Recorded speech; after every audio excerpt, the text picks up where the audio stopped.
Hey guys, welcome to Alfista. In today's video, I'm going to be showing you guys how to replace these boring OEM puddle lights for these ones right here. Okay, so these are the lights that go right here under your door, and these are not very bright. They don't look very good at night when you open the door, so we're going to be replacing them for these ones right here. These are LED, they're really bright, and the cool thing is that they also project the Alfa Romeo logo on the ground when you open the door. They have different logos that you can buy, so I'm going to be showing you guys how to install these, and the installation is pretty simple, so let's go ahead and get started. Okay, so the tools that you're going to need is some kind of prying tool. I have this one right here just to get under here so that you can pop the light out, and I'm also going to be using a flathead screwdriver, a very small one, so that I can remove the wire harness attached to the old light. So let me go ahead and pop this light right here. So I'm going to get on this side right here, all right, and get under there, and then just comes off like that. Okay, this is what it looks like. You're pushing against this right here basically. So in order to remove this wire harness right here, you're going to need to push on this right here, this little tab.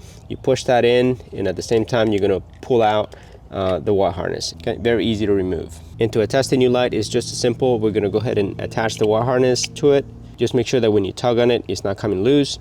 Right, once that's there, we're going to go ahead and get that in there like that. You get this side in first, and then you come to this side and you just push it in. All right, let me go ahead and turn off the light so I can show you guys what it looks like. So I really like the premium look of these lights. As you guys can see, it's very clear, very bright, nothing compared to the old light, which is kind of dull and just not exciting. Here's another shot of that so you guys can see the difference. And the cool thing about these is that the light will shut off after about a minute or so you don't need to worry about it draining your battery or anything like that. Thanks so much for watching, guys. As always, don't forget to give this video a like, subscribe to this channel, and let me know if you guys decided to do this upgrade and what you think of it. Love the channel? Join as a member for bonus videos, early access, shoutouts, and more. Just click the join button. It helps me keep creating and you get cool perks. Thanks.